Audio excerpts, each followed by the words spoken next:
일본 이시바 시게루 정권의 운명을 좌우할 중의원 총선거 투표가 치러지고 있습니다. 집권 자민당이 과반을 넘길 수 있을지가 초미의 관심인데 내일 새벽에 윤곽이 드러날 것으로 보입니다. 일본 현지 연결하겠습니다. 김세호 특파원. 네, 도쿄입니다. 네, 중의원 총선 투표 마감이 4시간 정도 이제 남았는데 순조롭게 진행되고 있습니까? 네, 오늘 오전 7시부터 시작된 일본 중의원 총선 투표가 한창 진행 중에 있습니다. 오후 2시 기준 투표율은 19.14%로 2021년 총선 때 비해 2.35%포인트 낮은 수치입니다. 이번 총선에서는 소선거구 289석, 비례대표 176석 등 모두 465석을 놓고 여야가 대결을 펼칩니다. 오후 8시 투표 종료와 함께 각 방송사 출구 조사가 발표됩니다. 선거 결과에 대한 윤곽은 내일 새벽 드러날 것으로 보입니다.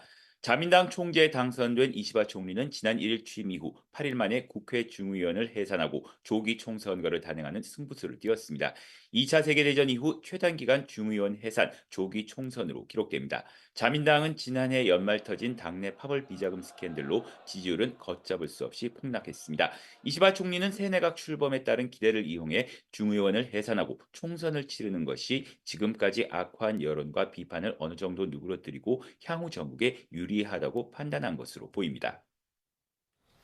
네, 무엇보다 가장 큰 관심은 집권 자민당이 과반을 달성하느냐 이 부분인데 이 최근 여론조사 결과를 보면 쉽지 않다는 전망이 나오고 있죠.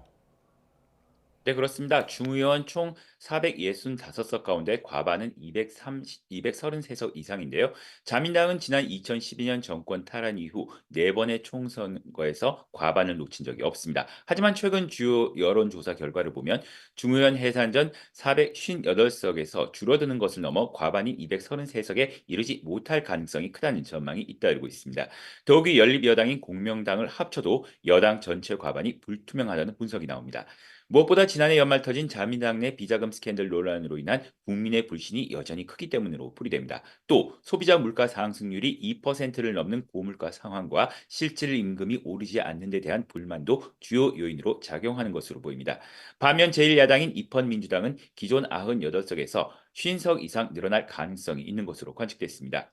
입헌민주당 등 야당은 자민당의 비자금 스캔들 문제 등을 집중적으로 공략하며 반사 이익을 얻고 있는 것으로 해석됩니다. 자민당이 과반 확보에 실패한다면 당내 이시바 총리의 책임론과 함께 교체 움직임까지 본격화할 수 있다는 전망까지 나옵니다. 지금까지 도쿄에서 YTN 김세호입니다.